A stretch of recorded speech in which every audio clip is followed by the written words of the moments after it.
Hi Matthew Superstars, it's Mrs. R, and guess what we're going to do today? We are going to finish reading Lulu and the Brontosaurus. I know, can you believe it? Stay tuned. We're going to go through this really fast.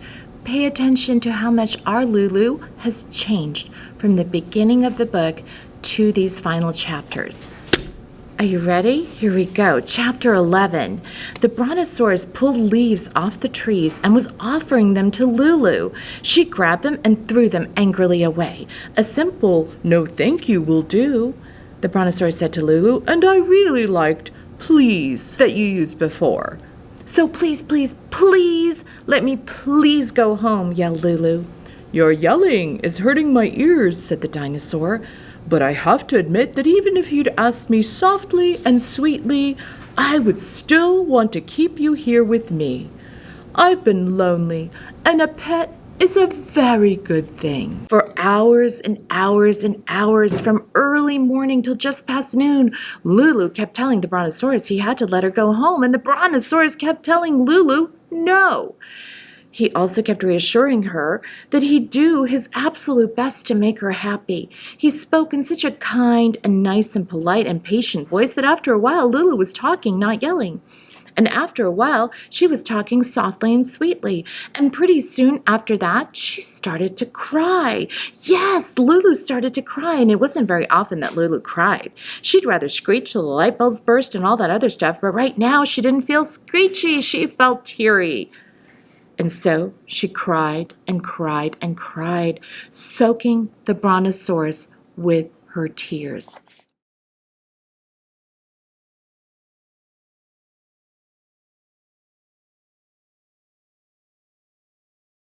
Did you guys see Lulu crying on top of the Brontosaurus? He patiently waited as Lulu continued soaking him in the forest floor with her tears. He patiently waited some more, and then he said, I'm sorry I'm making you cry, little pet, but I won't be changing my mind. Would you like a tissue? Lulu now understood that no matter how hard she cried and how nice this dinosaur was, he was determined to keep her as his pet. And she now understood that if she was determined to not be his pet, she would have to escape. She cried just a little bit longer, but while she was crying on the outside, she was on the inside making a getaway plan. Sniffing a watery sniff, Lulu said to the Brontosaurus, Thank you, Mr. B. I do need some tissues. If you'll just let me down on the forest floor for a minute, I'm sure I can find a box of them in my suitcase. The Brontosaurus lowered his head and his neck to the floor of the forest. Lulu slid off, stood up, and smiled a small smile. She walked to her suitcase, opened it, poked around for a while, and found, are you surprised, a big box of tissues. But instead of taking the tissues out, she put her sleeping bag in, snapped her suitcase shut, and started running. The Brontosaurus stood stiff and still as if he'd been glued to the ground, and then he started running after Lulu. But Lulu had darted off the path into the heart of the forest, into a part of the forest where the trees grew so close together that a creature as huge as this dinosaur could not fit. She zigged and she zagged and she zigged and she zagged through those close together trees while the Brontosaurus looked for spaces to squeeze through. And here's a wonderful picture, you guys. You see the trees are the vertical rectangles, and you see the Brontosaurus, the shadow of him, trying to get through. Isn't that a cool way to show how he was trying to squeeze through? He was trying his hardest to catch her, as hard as a mountain-sized creature can try, but she was leaving him farther and farther behind. Come back, little pet. Lulu could hear him calling, first loudly, then softer and softer. Come back, little pet. I know you'll be happy with me. Come back, little pet. His voice grew even softer, and soon she could not hear his voice anymore. Since Lulu could not hear his voice anymore, she stopped running and started walking. She tromped through the forest in silence, heading for home. But she wasn't swinging her suitcase, and she wasn't singing her song, and although she very much wanted to see her mom and her dad again, and very much wanted to not be a pet, she felt kind of bad about the Brontosaurus. And so do I, because even though I'm the person writing the story, I don't like leaving him all alone, sadly calling, Come back, little pet, come back. Chapter 12. But then, after maybe an hour, Lulu suddenly heard a different voice, a not-so-friendly voice, saying, Hold it right there! And blocking her path through the forest stood the black bear she had stomped on yesterday. You hold it right there, said Lulu, and please, there was that P word again. Don't keep shaking your clawy paws at me. If I have to stomp you, I'll stomp you, but I'd rather not stomp you. I'd rather... She opened her suitcase and took out a jar of golden honey. Give you this if you please get out of my way. What's going on with Lulu? She'd rather not stomp him? The bear took the jar of honey, opened the top, dipped in his paw, and slurpily licked it, mumbling something that sort of sounded like, thank you. Dipping and licking and slurping, he hurried out of Lulu's path, and she continued tromping through the forest. And here's that jar of honey. See, it has a bee on it? Until another familiar, another not too friendly voice said, "This time I'm eating you before you bonk me." And there was the tiger, the silky, slinky tiger of yesterday, ready to pounce on her. "Forget the eating and bonking," said Lulu, "and try on this beautiful scarf." She pulled a long, floaty, bright green scarf from her suitcase. "It matches your eyes, and I'll give it to you if you'll please get out of my way." And the tiger, happily wrapping the eye-matching scarf around her black and orange striped neck, growled something that sounded like, "Thank you," and slunk away. And Lulu continued stomping through the forest.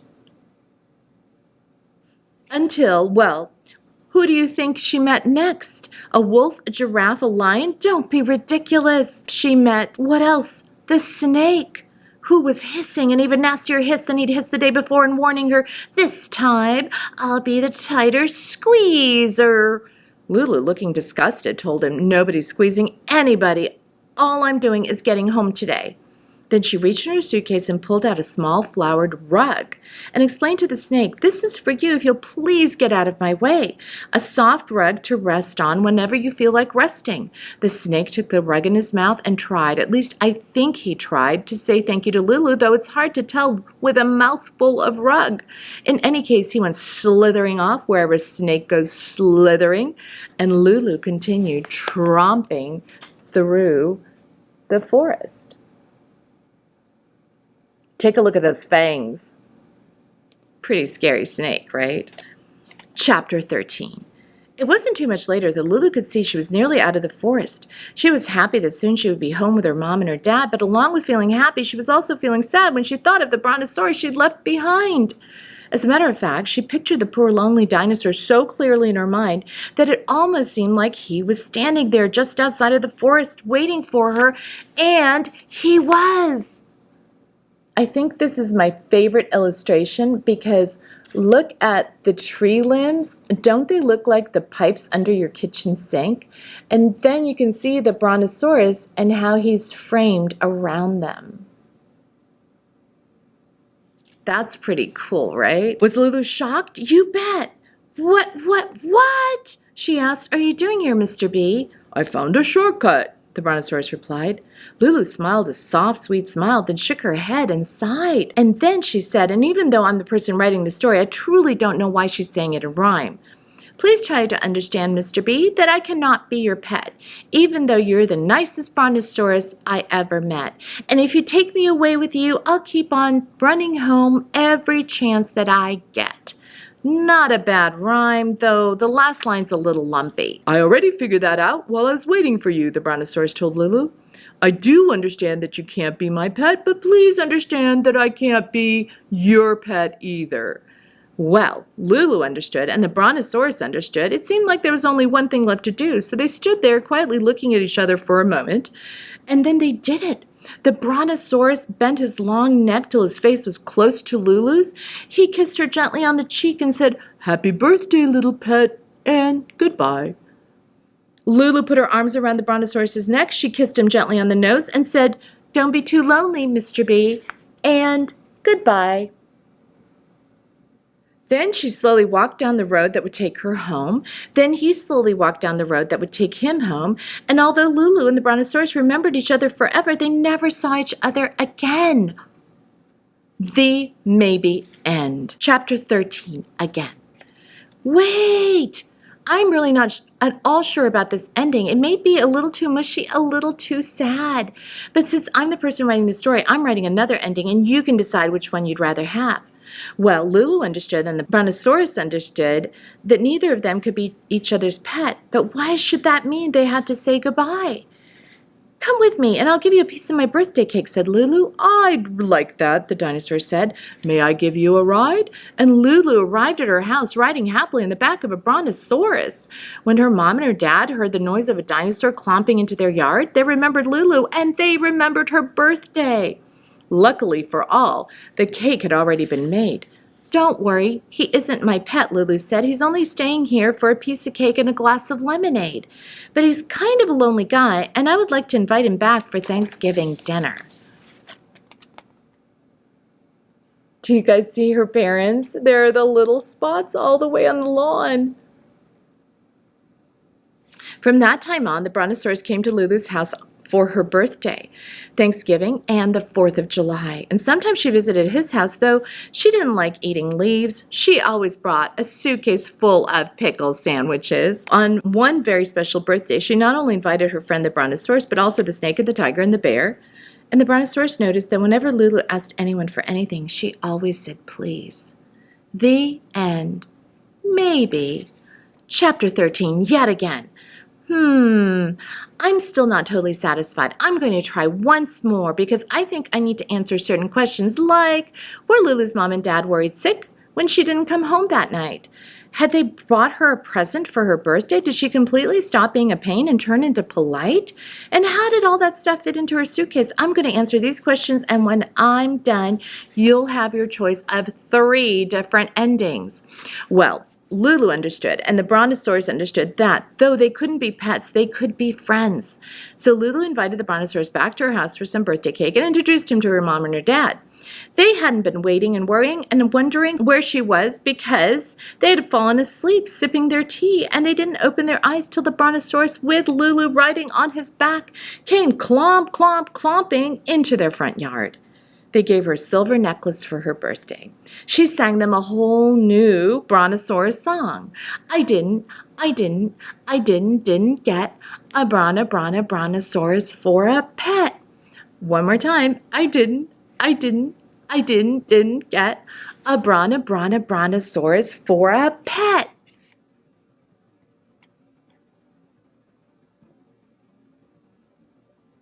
She's so silly. It sure looks like you've brought one home, Lulu's mom said to Lulu. And we still say no, you can't have one, said her dad. And both of them waited for Lulu to screech and throw herself down on the floor and kick her heels and wave her arms in the air, except she didn't. What happened to the screeching? Asked her quite astonished mom. And her dad asked, what about throwing yourself on the floor? Lulu replied, very dignified, I'm 1 year older today, and I'm not doing that kid stuff anymore. And she says a very nice please, said the Brontosaurus. After the cake and the lemonade, the dinosaur said goodbye, but he would return for many holiday visits. Sometimes the snake and the tiger and the bear came too. Although she kept getting older, Lulu never turned into perfect. She still, though less and less often, sometimes screeched and forgot about please, though she never in her life again said foo on you. But mainly, she wasn't a pain, and the Brontosaurus was mainly not lonely anymore. As for how all that stuff fit into Lulu's suitcase, I'm sorry to say that I don't have a clue. I am, after all, just the person who's writing this story. So what do you think, superstars?